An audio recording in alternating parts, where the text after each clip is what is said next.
What's up, everybody? It's Dr. G. I'm coming by today to do the usual, to answer a question. But I tell you what, guys, this is one video that has been highly requested by a whole lot of people, especially those that I went to medical school with or those that have gone through the match process and haven't been successful.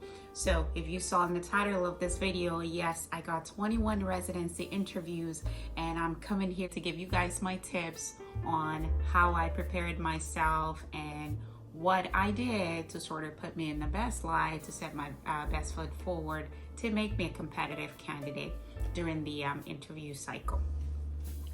So first things first, guys, I want you to go ahead and click that subscribe button. Again, thank you guys so much for subscribing, for commenting, for sending me your questions. I appreciate all of that. Let's keep on growing this channel together, guys, and getting this information to those that are struggling through this process, those that are thinking it's not possible, because I know it's possible. I am living proof of that. Yes. All right, guys, let's get started. So I've sort of put this together in like 7 tips, okay? Believe me, it can be extensive if I start talking about my entire medical school journey and everything that I've done to get me to this point. So we'll go in bits and pieces, but for today, I'll just have it as my 7 tips that I'm providing to you guys, okay? All right, the very first one. The first tip is one that is super important. I sort of cluster them all 3 together to make one. And the first one is hard work, commitment, okay? Hard work, commitment, and dedication to the process. If you want to match into the residency of your choice, it's going to take a lot of hard work from your part. You got to be committed. You got to be dedicated to this. There will be a lot of sacrifices that you have to make. There will be a lot of adjustments in your life that you have to make. You work a full-time job. Well, I'm sorry, it's going to be difficult trying to get everything you need together to make you be that competitive candidate. There will be a whole lot that you have to do, certain adjustments that you have to make in your life. It might require you maybe go into part-time work. Personally, for me, I had to completely quit working when it came time to study for the USMLEs, okay? But again, just going back to that first one, the hard work, the dedication, and commitment, all 3 put together. This right here is the prerequisite. The second one I have listed is your medical school grades. Those are super important. So your performance in medical school, don't neglect that. That's important. You want to do well in medical school because you want to come in as a whole package, because that's how they look at you. They're not going to focus on just your old splendid USMLE scores, but then horrible medical school grades. Like, how do you explain that discrepancy there? Okay? So you want to do well in those medical school courses. Give your best performance at it. The third tip here is your USMLE scores. That's very important. And when I say USMLE scores, I'm talking about USMLE Step 1 and USMLE Step 2. Guys, I studied my butt off for USMLE Step 1 and Step 2. I did, because I wanted to get the best score that I could possibly get. Just that way, when I applied, it could sort of put me in the same, equal playing field as everyone else, right? That way someone can look at you and say, okay, wow, you did good on USMLE scores, on USMLE exams, You did good on USMLE exams. You also did good in your medical school courses. Okay, you're getting warm. I like what I see, right? So I'm working on other videos that I plan to post to kind of let you guys know on how I studied for the USMLE exams. So both Step 1 and Step 2, and also Step 3, which I took just a couple of months ago. So completely done with the USMLEs. But going back to these tips that we were talking about, the USMLE scores. And guys, do you know the most common reason why IMGs don't match residency? I'm sure you know. Drum roll. Bam, you know it. USMLE scores, low scores, and multiple attempts at the USMLE exams. So multiple attempts on these exams and scoring like very low, it's actually listed as the most common reasons why IMGs don't match. You want to put in a lot of effort into it. Step 1 might be pass or fail, but Step 2, it's still got a numerical score, so it's like the new top dog, right? People will be paying attention to that score still. That now means you still have to do a whole lot of other things in addition to just getting good scores, right? So do you have any publications that you can get on board? Do you have any research, any of that kind of stuff? When I applied, for me, I didn't really have publications per se. So I'm a published author. So I published a book, a novel sometime in 2005, and that was all I listed. And I also included poster presentations that I did in medical school. So those are like the main things that I put in. I do know from experience that with family residency, research is not the craziest thing for them. I know for other specialties, yeah, it kind of is, but for family medicine, it's not that too much of a big deal. Sometimes people don't pay attention to that, but I didn't go too crazy about like trying to get, tons of research, tons of publications and stuff like that. But like I said, all I had was the book that I published, so I listed that I was an author, and then I also included the fact that I did some poster presentation, and also things that we did during the COVID pandemic. So whatever you did at your school. So for us, we sort of volunteered and did some certain kinds of research, like nothing in depth, but that's all I included, okay? So that's tip number 3, USMLE scores. Do not underestimate those. That's very important. It's listed as the most common reasons why we IMGs don't match, and don't let that be you. They've also said multiple attempts on these USMLE exams are also another reasons as well. I know it sucks. It totally sucks that because you failed an exam one time and because of that, they look down on you and not wanting to give you a position. There are still other places that will still look at you though, even though you've had multiple attempts, but it gets harder. The more attempts you have at these USMLE exams, it makes it harder. I was fortunate enough to not have retaken any of the exams. I just took it one time. So every of the USMLE exams I took was a single attempt at each time. I was fortunate enough and I scored very well on my USMLE exams, and I think that helped me. I even tell you this, guys. There was one hospital I interviewed at, and the program director was like, "Oh, Gloria, I've never heard of your school before, but I got to tell you, I'm super impressed with your score." And my response was, "Well, I guess that's the most important thing, right? So if you've never heard of my school before, at least you see that I came prepared with everything else." But anyway, that's beside the point. All right, guys. So next tip here. The next tip I want to provide to you guys is about specialty. For me, I picked my specialty very early. So whatever specialty you want to go into, start thinking about that early. I knew from the get-go I wanted to go into family medicine. And the reason I say start early is because that way you start thinking about, okay, who's going to write these LORs, so the recommendation letters? Where am I going to do electives and stuff like that? So, because I know every medical school in America, according to a curriculum, even the IMGs as well, which your curriculum, family medicine, it's already included as one of your core rotations. But for me, I did additional 3 months of family medicine elective rotation. And the reason I did that is I've read in so many places how the more you do these electives, like in the specialty where you really want to go into, it shows commitment to that specialty. It shows commitment. They see that, oh wow, she actually spent this much time in this specialty because that's what she really wants to get into. So I decided on that specialty early, family medicine, and I did most of my electives in there. So 3 months, additional 3 months of electives in family medicine. And that really helped a great deal because I noticed it constantly came up during residency interviews, the program directors will kind of bring that up and say, oh, okay, you did family medicine and you spent another 3 months doing family medicine. I said, yeah, that's what I wanted to do. So I invested more time in that. So decide on what you want to do early and then start working on that. Start getting those electives and show commitment to that program, okay? Alrighty. Next one. So my next one on the list, which is number 5 tip, is that list about programs when it comes time to apply to residency programs. Guys, I don't even know how many residency programs they have in America. There are so many. But in your specialty, I know in family medicine, when I was applying, I saw about, 600-ish?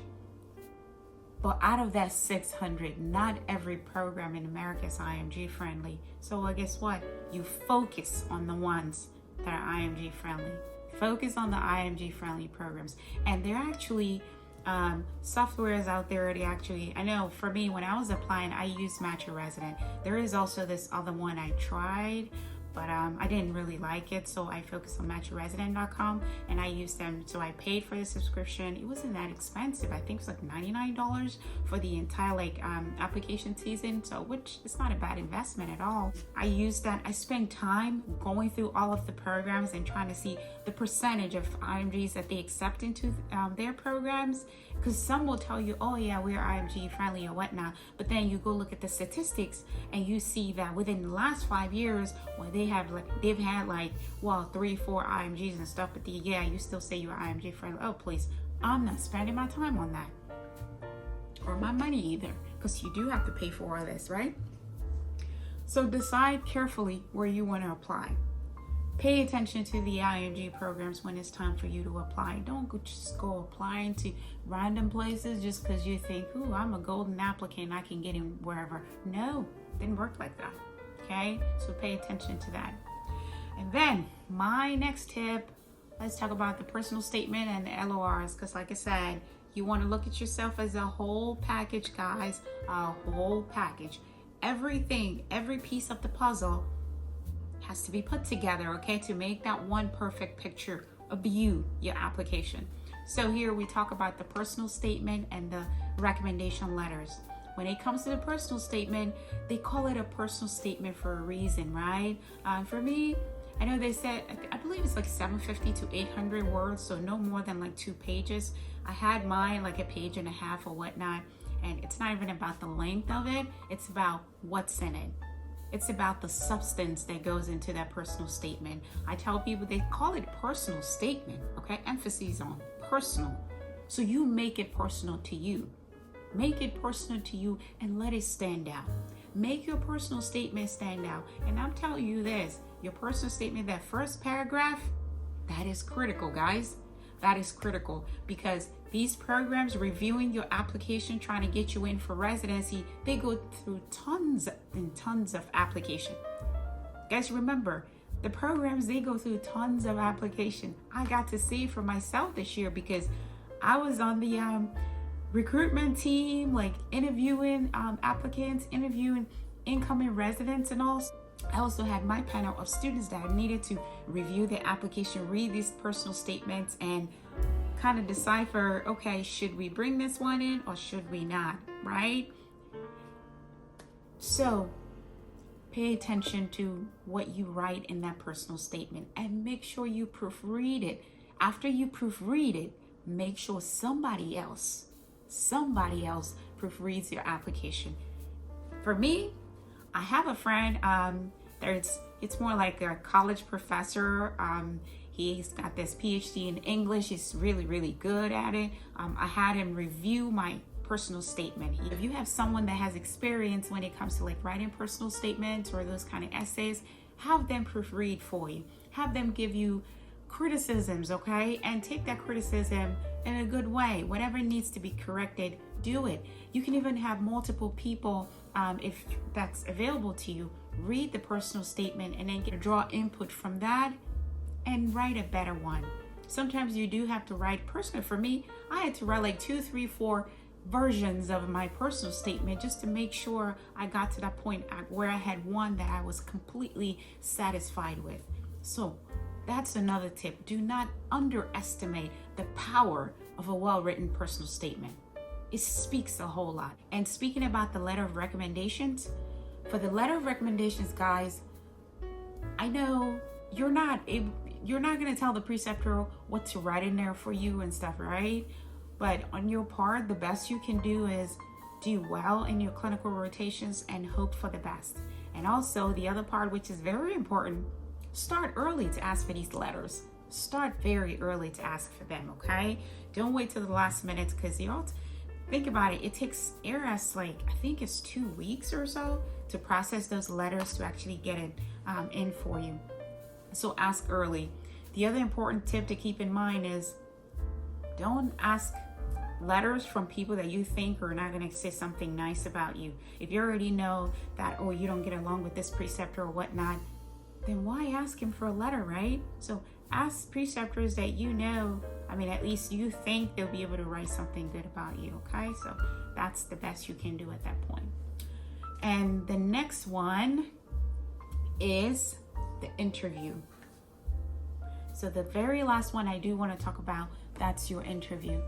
Guys, when they call you for these interviews, so you get a residency invitation, that's a good thing, right? You don't ask letters from people that you think are not going to say something nice about you. If you already know that, oh, you don't get along with this preceptor or whatnot, then why ask him for a letter, right? So ask preceptors that you know, at least you think they'll be able to write something good about you, okay? So that's the best you can do at that point.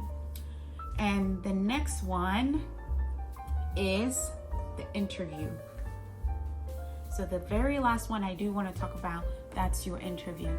Guys, when they call you for these interviews, so you get a residency invitation, that's a good thing, right? You're excited, you're happy. I remember when I got my very first one, I was like, oh my goodness, is that what it feels like? Get your first invite, and then the invites started coming. I got super excited.